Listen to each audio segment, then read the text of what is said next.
حج کی بنیادی طور پہ 3 قسمیں: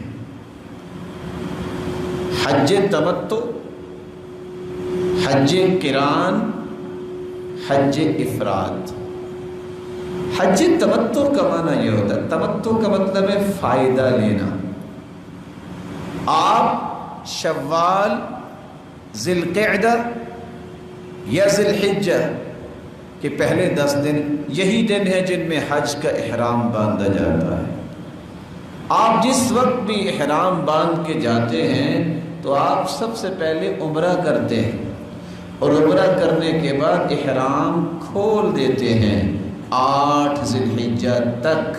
اس کو کہتے ہیں یہ حج تمتع ہے، اور اس میں قربانی بھی کرنی ہوتی ہے۔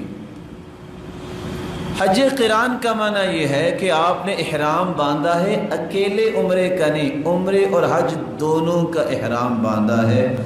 جب سے آپ گئے ہیں جب تک حج کر نہیں لیتے آپ احرام نہیں کھول سکتے، لیکن اس کے ساتھ ایک شرط یہ ہے کہ قربانی ساتھ لے کے جانی پڑے گی۔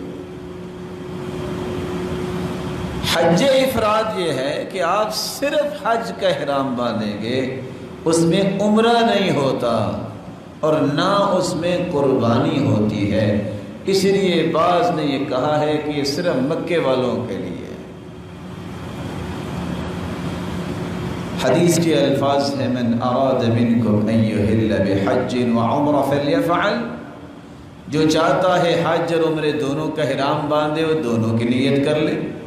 ومن اراد ان یحل بحج فلیحل، جو صرف حج کا احرام باندھنا چاہتا ہے، نیت کرنا چاہتا ہے، وہ ایسے کر لے، یعنی حج افراد۔ ومن اراد ان یحل بعمرۃ فلیحل، جو اکیلے عمرے کا احرام باندھتا ہے یا نیت کرتا ہے یعنی حج تمتع کا تو ویسے کر لے۔ تینوں طریقے اللہ کے رسول نے جائز قرار دیے ہیں، اور 1211 نمبر صحیح مسلم کی روایت میں یہ بات موجود ہے۔